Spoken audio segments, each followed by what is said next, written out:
Hi friends, welcome to my cooking channel. So ನಾನಿವತ್ತು ಏನು ಮಾಡ್ತಾ ಇದ್ದೀನಿ ಅಂದರೆ ರಾಗಿ ಗಂಜಿ ಮಾಡ್ತಾ ಇದ್ದೀನಿ. ರಾಗಿ ಗಂಜಿ ಎಲ್ರಿಗೂ ಆಲ್ಮೋಸ್ಟ್ ಅಲ್ಲಿ ಗೊತ್ತಿರುತ್ತೆ, ಬಟ್ ಈ ಮೆಥಡಲ್ಲಿ ಮಾಡಿ ಕುಡೀರಿ, ತುಂಬಾ ರುಚಿಯಾಗಿರುತ್ತೆ. ಮತ್ತು ಯಾರಾದರೂ ನೆಗಡಿ ಆಗಿದ್ದರೆ, ಜ್ವರ ಬಂದಿದ್ದರೆ, ಸೊ ಈ ಸಣ್ಣ ಮಕ್ಳಿಗೂ ಸಹ ಕುಡ್ಬೋದು ಈ ಗಂಜಿ. ಅಷ್ಟು ಟೇಸ್ಟಾಗಿರುತ್ತೆ ಮತ್ತು ಅಷ್ಟೇ ಆರೋಗ್ಯಕ್ಕೂ ಒಳ್ಳೆಯದು. ಏನಾದರೂ ಸಿರಪ್ ಕುಡ್ದು ಈ ಗಂಜಿ ಕುಡ್ದು ಸಿರಪ್ ಕುಡಿದ್ರೆ ಮಕ್ಕಳಿಗೆ ಬೇಗನೆ ಈ ಕೋಲ್ಡು, ಆಮೇಲೆ ಏನಾದ್ರು ಗಂಟ್ಲು ನೋವು ಈ ಥರ ಏನಾರು ಇದ್ದರೆ ತುಂಬಾ ಬೇಗನೆ ಹುಷಾರಾಗುತ್ತೆ. ಚೆನ್ನಾಗಿರುತ್ತೆ ಈ ಗಂಜಿ. ಒಮ್ಮೆ ಈ ಥರ ಟ್ರೈ ಮಾಡಿ. ಓಕೆ, ಈ ಗಂಜಿಗೆ ಏನು ಅಂದರೆ ತುಂಬಾ ಸಿಂಪಲ್ಲು. ಸೊ ಏನು ಅಂದರೆ ನೋಡಿ, ಈಗ ನಾನಿಲ್ಲಿ ಒಂದೆರಡು ಗ್ಲಾಸ್ನ ನೀರನ್ನ ಕಾಯ್ಲಿಕ್ಕೆ ಇಡ್ತೀನಿ. ಮೆಜರ್ಮೆಂಟ್ ನಾನಿಲ್ಲಿ ಒಂದು ಅಂದಾಜು ಮೇಲೆ ಮಾಡ್ತಾಯಿದ್ದೆ. ಸೊ ನಿಮಗೆ ತೋರ್ಸೋಕ್ಕೋಸ್ಕರ ಇಲ್ಲಿ ಮೆಜರ್ಮೆಂಟಲ್ಲಿ ಮಾಡ್ತಾಯಿದ್ದೀನಿ. ಸೊ ನೋಡಿ ಇಲ್ಲಿ ನಾನಿಲ್ಲಿ 2 ಗ್ಲಾಸ್ ನೀರನ್ನ ಹಾಕ್ಕೊಳ್ತಾ ಇದ್ದೀನಿ ಇದರಲ್ಲಿ. ಮತ್ತು ಹಿಟ್ಟು ಕಾಲಿಸಿ ಉಯ್ಯುವಾಗ ಮತ್ತೆ ಅದರಲ್ಲಿ ಸ್ವಲ್ಪ ನೀರು ಹಾಕ್ಲಿಕ್ಕಿರುತ್ತೆ, ಹಾಗಾಗಿ ಸೊ ನಾನಿಲ್ಲಿ 2 ಗ್ಲಾಸ್ನ ಹಾಕ್ಕೊಳ್ತಾ ಇದ್ದೀನಿ. ಓಕೆ, ಈ ನೀರಿಗೆ ನೀವು ಗಂಜಿನ ಬರೀ ಉಪ್ಪು ಪೆಪ್ಪರು ಹಾಕಿ ಆ ಥರನೂ ಮಾಡ್ಕೋಬೋದು. ನಾನಿಲ್ಲಿ ಏನು ಅಂದರೆ ತುಂಬ ರುಚಿಯಾಗಿರುತ್ತೆ ಮಕ್ಕಳಿಗೆ ಈ ಥರ ಮಾಡಿಕೊಡಿ, ಯಾಕೆಂದರೆ ಸ್ವಲ್ಪ ಬೆಲ್ಲ ಮತ್ತು ಸ್ವಲ್ಪ ಉಪ್ಪನ್ನು ಸೇರಿಸ್ತಾ ಇದ್ದೀನಿ. ಸೊ ಈಗ ನೋಡಿ, ಈ ನೀರನ್ನ ಇಟ್ಟಿದ್ದೀನಲ್ವ, ಈ ನೀರು ಮಳುವಾಗಲೇ ನಾನೀಗ ನೀರು ಸ್ವಲ್ಪ ಬಿಸಿ ಆಗ್ತಾಯಿದೆ. ಇದಕ್ಕೆ 1-2 ಕಲ್ಲು ಉಪ್ಪು, ಸ್ವಲ್ಪ ಬೆಲ್ಲ ಆ್ಯಡ್ ಮಾಡ್ತಾಯಿದ್ದೀನಿ. ಬೆಲ್ಲ ಬೇಡ ಅಂದರೆ ಸ್ಕಿಪ್ ಮಾಡಿಬಿಟ್ಟು ಉಪ್ಪು ಪೆಪ್ಪರು ಹಾಕೊಂಡು ಕುಡಿದ್ರೂ ಸಹ ತುಂಬ ರುಚಿಯಾಗಿರುತ್ತೆ. ಓಕೆ, ನಾನೀಗ ಇದಕ್ಕೆ ಸ್ವಲ್ಪ ಬೆಲ್ಲ ಆ್ಯಡ್ ಮಾಡ್ತೀನಿ. ನೀವು ಸ್ವೀಟಿಗೆ ಅನುಗುಣವಾಗಿ ಕೆಲವರು ಸ್ವಲ್ಪ ಸ್ವೀಟ್ ಇಷ್ಟಪಟ್ಟರೆ ಸ್ವಲ್ಪ ಚೂರು ಜಾಸ್ತಿನೇ ಹಾಕ್ಕೊಳ್ಳಿ, ತೊಂದರೆ ಇಲ್ಲ. ಓಕೆ, ನಾನು ಇಷ್ಟ ಹಾಕ್ತಾಯಿದ್ದೀನಿ, ಸಾಕಾಗುತ್ತೆ. ನನ್ನ ಮಕ್ಕಳಿಗೆ ಒಂದು ಸ್ವಲ್ಪ ನಾನು ಬೆಲ್ಲನೇ ಹಾಕಿ ಮಾಡಿಕೊಡೋದು, ಇಷ್ಟಪಟ್ಟು ಕುಡಿತಾರೆ. ಈ ಥರ ಜ್ವರ ಎಲ್ಲ ಬಂದಾಗ ಬರೀ ಗಂಜಿ ಕೊಟ್ಟರೆ ಸಪ್ಪೆ ಅನಿಸುತ್ತೆ. ಸ್ವಲ್ಪ ಇದು ಬೆಲ್ಲ ಸ್ವಲ್ಪ ಉಪ್ಪು ಹಾಕಿದರೆ ಸ್ವಲ್ಪ ರುಚಿಯಾಗಿರುತ್ತೆ, ಆಗ ಸುಮ್ಮನೆ ಕುಡಿತಾರೆ. ನನ್ನ ಮಕ್ಕಳು ತುಂಬ ಇಷ್ಟಪಟ್ಟು ಕುಡಿತಾರೆ. ಇದು ಚೆನ್ನಾಗಿ ಮಳ್ಳಿ ಇದಕ್ಕೆ 1-2 ಕಲ್ಲು ಉಪ್ಪನ್ನು ಹಾಕೋಣ. ಓಕೆ ಫ್ರೆಂಡ್ಸ್, ನೋಡಿ 2 ಗ್ಲಾಸಿಗೆ 2-3 ಸ್ಪೂನ್ ಇರ್ಬೋದು, ಅಷ್ಟು ಸಣ್ಣ ಸ್ಪೂನಲ್ಲಿ ಉಪ್ಪೆಲ್ಲ. ಸೊ ನೀವು ಗೊತ್ತಾಗ್ಬಿಡುತ್ತೆ. ಸೊ ನೀವು ನೀರಿಟ್ಟರೆ ಅದ್ರ ಮೆಷರ್ಮೆಂಟ್ ಬೆಲ್ಲ ಬೇಡ ಅಂದರೆ ಬರೀ ಉಪ್ಪು ಪೆಪ್ಪರ್ ಹಾಕಿ ಅಂತಲೂ ಸಹ ಹೇಳಿದೆ.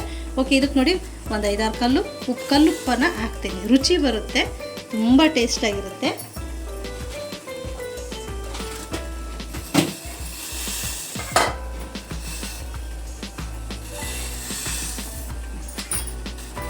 ಓಕೆ ಫ್ರೆಂಡ್ಸ್, ಇದು ಚೆನ್ನಾಗಿ ಕರಗಲಿ. ಈ ಬೆಲ್ಲದಲ್ಲಿ ಏನು ಕಲ್ಲಿನ ಅಂಶ ಇರಲ್ಲ. ಸೊ ನಿಮಗೇನಾದರೂ ಕಲ್ಲು ಕಸ ಇರುತ್ತೆ ಅಂದರೆ ಇದನ್ನ ಸಪ್ರೇಟ್ ಬೇಕಾದರೆ ಮಾಡಿಸಿ ಇದಕ್ಕೇ ಹಾಕೋಬೋದು. ಓಕೆ ನೋಡಿ, ಈ ನೀರಲ್ಲಿ ಚೆನ್ನಾಗಿದು ಮಳ್ಳಿ ಒಂದು ಚಿಟಿಕೆವಷ್ಟು ಪೆಪ್ಪರ್ ಹಾಕ್ತಾಯಿದ್ದೀನಿ, ಬ್ಲ್ಯಾಕ್ ಪೆಪ್ಪರು, ಕರಿಮೆಣಸಿನ ಪುಡಿ. ಚೆನ್ನಾಗಿರುತ್ತೆ. ಜ್ವರ ಬಂದಾಗ ಖಂಡಿತ ಮಕ್ಕಳಿಗೆ ಮಾಡಿಕೊಡಿ. ಏನೋ ಆಮೇಲೆ ನಿಶಕ್ತಿ ಇರಲ್ಲ, ಊಟ ಸೇರ್ತಾ ಇರಲ್ಲ, ಅವಾಗ ಇದು ಮಾಡಿಕೊಡಿ, ಕುಡಿಸಿ ಮಾಡಿ, ತುಂಬಾ ಒಳ್ಳೆಯದು.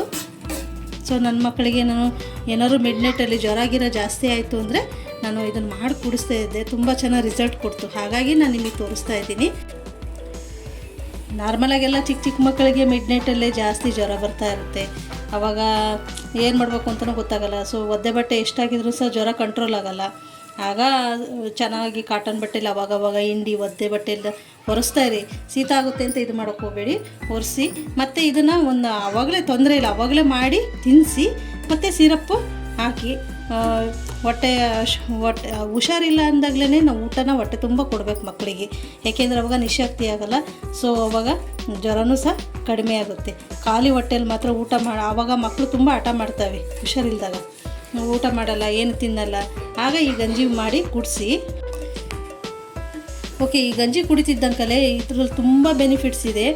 ಎಷ್ಟು ಚೆನ್ನಾಗಿ ಇದು ಕೆಲಸ ಮಾಡುತ್ತೆ ಅಂದರೆ, ಇದು ನೀವು ಒಂದು 5-6 ಸ್ಪೂನ್ ಕುಡಿಸಿದ್ರೂ ಸಾಕು ಮಕ್ಕಳಿಗೆ. ಎಷ್ಟು ಚೆನ್ನಾಗಿ ಕೆಲಸ ಮಾಡುತ್ತೆ ಅಂದರೆ, ಕುಡಿದ ತಕ್ಷಣವೇ ಅವ್ರು ಚೆನ್ನಾಗಿ ಬೆವಿತಾರೆ, ಆ ಹೀಟೆಲ್ಲ ಆಚೆ ಬರುತ್ತೆ, ಬಾಡಿ ಎಷ್ಟು ಉಗುರ ಆದಂಗೆ ಆಗುತ್ತೆ. ಯಾಕೆಂದರೆ ನನ್ನ ಮಕ್ಕಳಿಗೆ ಈ ಥರ ರಿಸಲ್ಟ್ ಸಿಕ್ಕಿದೆ. ಸೊ ಹಾಗಾಗಿ ನಾನು ನಿಮಗೆ ಹೇಳ್ತಾ ಇದ್ದೀನಿ, ಖಂಡಿತ ಒಮ್ಮೆ ಈ ಥರ ಟ್ರೈ ಮಾಡಿ. ಇಲ್ಲ ಅಂದರೆ ಬೆಲ್ಲ ಬೇಡ ಅಂದರೆ ಬರೀ ಪೆಪ್ಪರು ಉಪ್ಪು ಹಾಕಿ ಸಹ ಕುಡಿಸಿ. ರುಚಿ ಇದ್ದರೆ ಮಕ್ಕಳು ಸುಮ್ಮನೆ ಕುಡಿತವೆ. ಈ ಸಪ್ಪೆ ಸ್ವಲ್ಪ ಖಾರ ಇದ್ದರೆ ಸ್ವಲ್ಪ ಇಷ್ಟಪಡಲ್ಲ, ಹಾಗಾಗಿ. ಓಕೆ ನೋಡಿ, ಇದು ಮಳ್ತಾ ಇದೆ. ಈಗ ನಾನು ಇದಕ್ಕೆ ಏನು ಹಾಕ್ತಾ ಇದ್ದೀನಿ ಅಂದರೆ ನೋಡಿ, ಸೊ ಸ್ವಲ್ಪ ಗಂಜಿ ಥರ ಬೇಕಾ ನಿಮಗೆ ಮಂದ ಬೇಕಾ ನೋಡ್ಕೊಳ್ಳಿ ಇಟ್ಟು. ನಾನಿಲ್ಲಿ 3 ಸ್ಪೂನ್ ಹಾಕ್ಕೊಳ್ತೀನಿ. 3 ಸ್ಪೂನು ಇಲ್ಲಾಂದರೆ 2-2 ಸ್ಪೂನ್ ಸಾಕಾಗುತ್ತೆ. ತೆಳ್ಳಗೆ ಇರಲಿ, ಎಳ್ನೀರು ಥರ ಇಷ್ಟು ಸಾಕಾಗುತ್ತೆ. ಮತ್ತೇನಾದರೂ ತೆಳ್ಳಗೆ ಅನ್ನಿಸ್ತು ಅಂದರೆ ಬೇಕಿದ್ರೆ ಇನ್ನೊಂದು ಸ್ವಲ್ಪ ಕಲಿಸ್ಬಿಟ್ಟು ಹಾಕ್ಕೊಳ್ಳಿ. ಓಕೆ, 1-2-3 ಸ್ಪೂನ್ ಹಾಕ್ಕೊಳ್ಳೋಣ. ಓಕೆ ಫ್ರೆಂಡ್ಸ್, ಇದಕ್ಕೆ ಸ್ವಲ್ಪ ನೀರು ಹಾಕ್ಕೊಂಬಿಟ್ಟು ಮಂದು ಕಲಿಸ್ಕೊಳ್ಳಿ. ಕೈಯಲ್ಲೇ ಕಲಿಸ್ಕೊಳ್ತೀನಿ, ಮಂದಿಗೆ ಕಲಿಸ್ಕೊಳ್ಳಿ. ಸಾಕು, ಜಾಸ್ತಿ ನೀರು ಬೇಡ, ಯಾಕೆಂದರೆ ಇಲ್ಲಿ ಆಲ್ರೆಡಿ ನೀರು ಹಾಕಿರ್ತೀವಲ್ವ. 2-2.5 ಸ್ಪೂನ್ ಹಿಟ್ಟು ಹಾಕ್ಕೊಳ್ಳಿ ಸಾಕು, 2 ಸ್ಪೂನಲ್ಲಿ. ಓಕೆ ನೋಡಿ ಎಷ್ಟು ಚೆನ್ನಾಗಾಯಿತು. ಇದನ್ನು ಈಗೇನು ಮಾಡೋಣ ಅಂದರೆ ನಿಧಾನಕ್ಕೆ ಕುದೀತಿರುತ್ತಲ್ವ ಅದರೊಳಗಡೆ ಹಾಕ್ಕೊಳ್ಳೋಣ. ಓಕೆ ಫ್ರೆಂಡ್ಸ್, ಇದನ್ನ ಸ್ವಲ್ಪ ನಿಧಾನಕ್ಕೆ ಹಾಕ್ಕೊಳ್ತಾ ಇದನ್ನು ನೋಡಿ, ಅದು ಗಟ್ಟಿ ಆಗುತ್ತಾ ಈ ಥರ ಮಾಡುವಾಗ ಗೊತ್ತಾಗುತ್ತೆ ನೋಡಿ. ಇದು ಗಟ್ಟಿ ಆಯಿತು, ಸಾಕಾಗುತ್ತೆ ನೋಡಿ. ನಾನು ಹೇಳ್ದೆ ಅಲ್ವಾ 2.5 ಸ್ಪೂನು ಆದರೆ ಸಾಕಾಗುತ್ತೆ ಅಂತ. ಮತ್ತೇನಾದರೂ ಅದು ಗಟ್ಟಿ ಅನ್ನಿಸ್ತಂದರೆ ಪಕ್ಕದಲ್ಲಿ ಒಂದು ಸ್ವಲ್ಪ ನೀರು ಕುದಿಸಿ ಇನ್ನೊಂದು ಸ್ವಲ್ಪ ನೀರು ಹಾಕ್ಕೊಳ್ಳಿ, ಯಾಕೆಂದರೆ ಇದು ತಣ್ಣಗಾದರೆ ಮತ್ತೆ ಗಟ್ಟಿ ಆಗುತ್ತೆ. ಹಾಗಾಗಿ ನೋಡಿ ಎಷ್ಟು ಚೆನ್ನಾಗಿ ಬಂತು. ಇದು ಚೆನ್ನಾಗಿ ಕುದೀಲಿ, ಇಷ್ಟು ಉಳಿದಿದೆ, ತೊಂದರೆ ಇಲ್ಲ. ಸೊ ಕಲಿಸ್ಕೊಂಡ್ಬಿಟ್ಟು ಸ್ವಲ್ಪ ಜಾಸ್ತಿನೇ ಕಲಿಸ್ಕೊಳ್ಳಿ, ಸೊ ಗೊತ್ತಾಗ್ಬಿಡುತ್ತೆ ಈ ಥರ ಕೈ ಆಡುವಾಗ. ಓಕೆ 2 ಸ್ಪೂನು, 1 ಗ್ಲಾಸಿಗೆ 1 ಸ್ಪೂನ್ ಇಟ್ಟಾದರೂ ಸಾಕಾಗುತ್ತೆ. ಇದು ತಣ್ಣಗಾಗಕ್ಕೆ ಬಿಡಬೇಡಿ, ಬಿಸಿ ಬಿಸಿ ಇದ್ದಂಗೆ ಬೇಗನೆ ತಣ್ಣಗಾಗ್ಬಿಡುತ್ತೆ. ಇದು ತಟ್ಟಿಗೆ ಹಾಕೊಂಡು ಮಕ್ಳಿಗೆ ತಿನ್ಸೋದಾದ್ರೆ ತಟ್ಟೆಗೆ ಹಾಕಿ ತಿನ್ನಿಸ್ಬಿಡಿ, ತಟ್ಟೆ ಪ್ಲೇಟಿಗೆ, ಅವಾಗ ಸ್ವಲ್ಪ ಬೇಗ ತಣ್ಣಗಾಗ್ಬಿಡುತ್ತೆ. ದೊಡ್ಡವ್ರಿಗೆ ಕೊಡೋದಾದರೆ ಗ್ಲಾಸಲ್ಲಿ ಕುಡಿ ಅವು ಕುಡಿತಾರೆ. ಸೊ ನೋಡಿ ಎಷ್ಟು ಚೆನ್ನಾಗಾಯಿತು. ಸೊ ಉಪ್ಪು ಬೆಲ್ಲ ಹಾಕಿದರೆ ಎಷ್ಟು ಟೇಸ್ಟಾಗಿರುತ್ತೆ ಅಂದರೆ ಇದು ತುಂಬಾ ಚೆನ್ನಾಗಿರುತ್ತೆ. ನಿಮಗೆ ಏನಾದರೂ ಗಟ್ಟಿ ಅನ್ನಿಸ್ತು, ಅಯ್ಯೋ ನಾನು ಅಷ್ಟು ಹಿಟ್ಟು ಹಾಕ್ಬಿಟ್ಟಪ್ಪ ಅಂತ ಭಯ ಬೇಡ, ಏನು ಬೇಡ. ಓಕೆ, ಅದು ಗಟ್ಟಿ ಆದರೂ ತೊಂದರೆ ಇಲ್ಲ.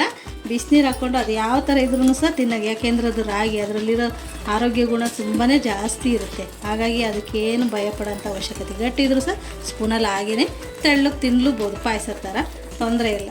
ಅದು ಗಂಜಿ ಥರನಾದರೂ ಮಾಡ್ಬೋದು. ಇನ್ನು ತೆಳ್ಳು ಗಂಜಿ ಬೇಕು ಅಂದರೆ ಅದೇ ಹೇಳಿದೆ ಅಲ್ವಾ, ನೀರು ಕಾಸು ಹಾಕ್ಕೊಳ್ಳಿ, ಸರಿಯಾಗುತ್ತೆ.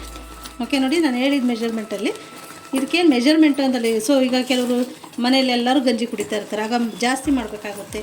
ಆವಾಗ ನೀರು ಇಟ್ಟು ನೋಡಿಕೊಂಡು ಹಾಕ್ಕೊಂಡು ಮಾಡ್ಕೊಳ್ಳಿ, ತೊಂದರೆ.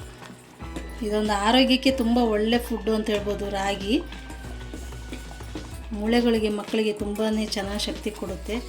ಸೊ ನೋಡಿ, ಈ ಥರ ಮಾಡಿ ತಿನ್ನಿಸಿ ಮಕ್ಕಳಿಗೆ. ಪರವಾಗಿಲ್ಲ, ಹುಷಾರಿಲ್ದಾಗೆ ಅಂತ ಏನಿಲ್ಲ. ಸೊ ಚೆನ್ನಾಗಿರುವಾಗ್ಲೂ ವಾರಕ್ಕೊಂದು 3-4 ಸಲ ಮಾಡಿ ತಿನ್ನಿಸಿ. ಇಲ್ಲಾಂದರೆ ಬೆಳಗ್ಗೆ ಸ್ಕೂಲಿಗೆ ಹೊರಡ್ತಾರಲ್ವ, ಆವಾಗ ಖಾಲಿ ಹೊಟ್ಟೆಗೆ ಈ ಥರ ತಿನ್ನಿಸಿ, ತುಂಬಾ ಚೆನ್ನಾಗಿರುತ್ತೆ. ಬೆಲ್ಲನ ಸ್ವಲ್ಪ ಕಡಿಮೆ ಹಾಕ್ಕೊಳ್ಳಿ, ಇಲ್ಲಾಂದರೆ ಬೆಲ್ಲ ಬೇಡ. ಉಪ್ಪು ಹಾಕಿದ್ರೂ ಸಹ ರುಚಿಯಾಗಿರುತ್ತಲ್ವ, ಬಿಸಿ ಬಿಸಿ ತಿಂತಾರೆ, ತೊಂದರೆ ಇಲ್ಲ. 1-2 ಕಲ್ಲು ಉಪ್ಪು ಹಾಕಿದ್ರೆ ಸಾಕು, ರುಚಿಗೆ ತಕ್ಕಷ್ಟು ಉಪ್ಪು ಹಾಕಿದ್ರೆ ಸ್ವಲ್ಪ ಹಾಕಿದರೆ ಚೆನ್ನಾಗಿ ರುಚಿ ಕೊಡುತ್ತೆ. ನೋಡಿ ಎಷ್ಟು ಚೆನ್ನಾಗಿ ಬಂತು. ಜಾಸ್ತಿ ಗಟ್ಟಿನೂ ಆಗಿಲ್ಲ, ಇದಾಗಿಲ್ಲ. ನಾನು 2.5 ಸ್ಪೂನ್ ಹಿಟ್ಟು ಹಾಕಿದ್ದೆ, ಅದೇ ನಾನು ತೋರಿಸಿದೆ. ಮತ್ತಿನ್ನೊಂದು 1/4 ಟೀ ಸ್ಪೂನ್ ಜಾಸ್ತಿ ಹಾಕ್ಕೊಂಡೆ, ಇಷ್ಟು ಉಳೀತು, ತೊಂದರೆ ಇಲ್ಲ. ನನಗೆ ಇಷ್ಟು ಸಾಕು ಗಂಜಿ. ಇನ್ನು ಬೇಕಾದರೆ ಜಾಸ್ತಿ ಬೇಕಾಯಿತು ಅಂದರೆ ನಾನು ನೀರು ಹಾಕ್ಕೊಳ್ತಾಯಿದ್ದೆ. ಸೊ ನಮ್ಮ ಮನೇಲಿ ಕಡಿಮೆ ಜನ ಇರೋದು, ಹಾಗಾಗಿ ಸಾಕಾಗುತ್ತೆ. ಸೊ ನಾನು ನಿಮಗೆ ತೋರ್ಸೋಕ್ಕೋಸ್ಕರ ಇದನ್ನು ಮಾಡಿದೆ. ನನ್ನ ಮಕ್ಕಳಿಗೆ ನಾನು ಮಾಡಿಕೊಡ್ತಾ ಇರ್ತೀನಿ ಇದನ್ನು. ಓಕೆ ಫ್ರೆಂಡ್ಸ್, ನೋಡಿ ಬೇಗನೆ ರೆಡಿ ಆಗಿಬಿಡುತ್ತೆ. ವಿತಿನ್ 10 ಮಿನಿಟ್ಸ್ ಒಳಗಡೆ ಇದು ಗಂಜಿ. ನೀರು ಕಾದಿತ್ತು ಅಂದರೆ ಬೇಗನೆ ರೆಡಿ ಮಾಡ್ಕೊಬೋದು. ಯಾರಿಗೆಲ್ಲ ಹುಷಾರಿರಲ್ಲ, ಖಂಡಿತ ಒಮ್ಮೆ ಇದೊಂದು ಲೋಟ ಮಾಡಿಕೊಡಿರಿ, ಎಷ್ಟೋ ಬಾಡಿಗೆ ಶಕ್ತಿ ಸಿಗುತ್ತೆ, ನಿಜ. ಖಂಡಿತ ಒಮ್ಮೆ ಟ್ರೈ ಮಾಡಿ. ಓಕೆ ಫ್ರೆಂಡ್ಸ್, ನೋಡಿ ಬೆಳಗ್ಗೆ ಖಾಲಿ ಹೊಟ್ಟೆಗೆ ಕುಡೀರಿ. ಇದ್ರಲ್ಲಿ ತುಂಬಾ ರಾಗಿಯಲ್ಲಿ ತುಂಬಾ ಒಳ್ಳೊಳ್ಳೆ ಆರೋಗ್ಯದ ಗುಣಗಳಿದೆ. ಡಯಟ್ ಮಾಡೋದು ಸಹ ತಿಂಡಿ ತಿಂದಿಲ್ಲ ಅಂದ್ರೆ ತೊಂದರೆ ಇಲ್ಲ, ಇದು ಮಾಡಿ ಡೈಲಿ ಕುಡೀರಿ. ನೋಡಿ, ನಿಮಗೆ ಬೆಲ್ಲ ಉಪ್ಪು ಬೇಡ ಅಂದರೆ ಸ್ಕಿಪ್ ಮಾಡ್ಕೊಳ್ಳಿ, ಹಾಗೆ ಪ್ಲೈನು ಕುಡಿಬೋದು, ತೊಂದರೆ ಇಲ್ಲ. ಓಕೆ ಫ್ರೆಂಡ್ಸ್, ನೋಡಿ ಬಿಸಿ ಬಿಸಿ ರಾಗಿ ಗಂಜಿ ರೆಡಿ ಆಯಿತು. ಖಂಡಿತ ಒಮ್ಮೆ ಮೆಥಡಲ್ಲಿ ಮಾಡಿ, ತುಂಬಾ ಇಷ್ಟಪಡ್ತೀರಾ. ನಾನು ಇದೇ ಗ್ಲಾಸಲ್ಲಿ 2 ಗ್ಲಾಸ್ ನೀರು ಹಾಕ್ಕೊಂಡಿದ್ದೆ, 1-2 ಸ್ಪೂನಷ್ಟು ಬೆಲ್ಲ ಹಾಕಿದ್ದೆ, ಒಂದು 4-5 ಕಾಳು ಉಪ್ಪು ಹಾಕಿದ್ದೆ, ಕಲ್ಲುಪ್ಪು. ಮತ್ತು ಮಳಿಸ್ಬಿಟ್ಟು ಇದರಲ್ಲೇ ಒಂದು ಅರ್ಧ ಗ್ಲಾಸ್ ನೀರನ್ನ ಯೂಸ್ ಮಾಡ್ಕೊಂಬಿಟ್ಟು ಈ ಸ್ಪೂನಲ್ಲಿ 2 ಸ್ಪೂನ್ ಹಿಟ್ಟು ಹಾಕ್ಬಿಟ್ಟು ಅದನ್ನ ಕಲಿಸ್ಬಿಟ್ಟು ಅದಕ್ಕೆ ಕುದೀತಿರುವಾಗ ಸಣ್ಣಕ್ಕೆ ಗುರಾಡ್ಕೊಂತ ಹಾಕಿ ಗಂಜಿ ಬೇಗನೆ ರೆಡಿ ಆಗಿಬಿಡುತ್ತೆ. ತುಂಬ ಟೇಸ್ಟಾಗಿರುತ್ತೆ. ಈ ಮೆಜರ್ಮೆಂಟಲ್ಲಿದ್ದರೆ ಸಾಕು, ಕುಡಿಲೂಬೋದು, ಇಲ್ಲ ಸ್ಪೂನಲ್ಲಾದರೂ ತಿನ್ಬೋದು. ಚೆನ್ನಾಗಿದೆ ನೋಡಿ, ಟೇಸ್ಟು ಸಹ ಕರೆಕ್ಟಾಗಿದೆ. ಪೆಪ್ಪರ್ ಬೇಕಾದರೆ ಹಾಕ್ಕೊಳ್ಳಿ, ಇಲ್ಲಾಂದರೆ ಖಾರ ಅನ್ನೋರು ಸ್ಕಿಪ್ ಮಾಡ್ಕೊಳ್ಳಿ, ತೊಂದರೆ ಇಲ್ಲ. ಆದರೂ ಪೆಪ್ಪರ್ ಹಾಕಿದ್ರೂ ಸಹ ಒಳ್ಳೆಯದೇ. ಪೆಪ್ಪರಲ್ಲೂ ಒಳ್ಳೆ ಆರೋಗ್ಯದ ಗುಣ ಇದೆ, ಮತ್ತು ಬೆಲ್ಲದಲ್ಲೂ ಸಹ ಆರೋಗ್ಯದ ಗುಣ ಇದೆ. ಹಾಗಂತ ಜಾಸ್ತಿ ಸ್ವೀಟ್ನ ಹಾಕೋಕ್ಕೆ ಹೋಗಬೇಡಿ. ಸೊ ನಿಮಗೆ ಸ್ವೀಟ್ ಇಷ್ಟ, ಕೆಲವರು ಸ್ವೀಟ್ ಇಷ್ಟಪಟ್ಟರೆ ಒಂಚೂರು ಜಾಸ್ತಿ ಹಾಕೋಕ್ಕೆ ತೊಂದರೆ ಇಲ್ಲ.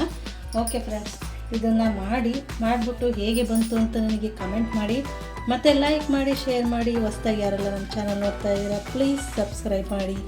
ಮತ್ತು ನೆಕ್ಸ್ಟ್ ಹೊಸ ರೆಸಿಪೀಸ್ ನಾನು ಡಿಸ್ಕ್ರಿಪ್ಷನ್ಸಲ್ಲಿ ಹಾಕ್ತಾ ಇರ್ತೀನಿ, ಖಂಡಿತ ಒಮ್ಮೆ ನೋಡಿ, ಲೈಕ್ ಮಾಡಿ, ಮತ್ತು ಹೇಗೆ ಬಂತು ಅಂತ ನನಗೆ ಕಾಮೆಂಟ್ ಮಾಡಿ. ಯಾವುದಾದ್ರೂ ರೆಸಿಪೀಸ್ ಬೇಕು ಅಂತಂದರೆ ನನಗೆ ತಿಳಿಸಿ, ನಾನು ನಿಮಗೆ ಮಾಡಿ ತೋರಿಸ್ತೀನಿ. ಓಕೆ, ನೆಕ್ಸ್ಟ್ ರೆಸಿಪಿಯೊಂದಿಗೆ ನಾನು ನಿಮ್ಮನ್ನು ಭೇಟಿ ಆಗ್ತೀನಿ. ಅಲ್ಲಿವರೆಗೂ ಬಾಯ್.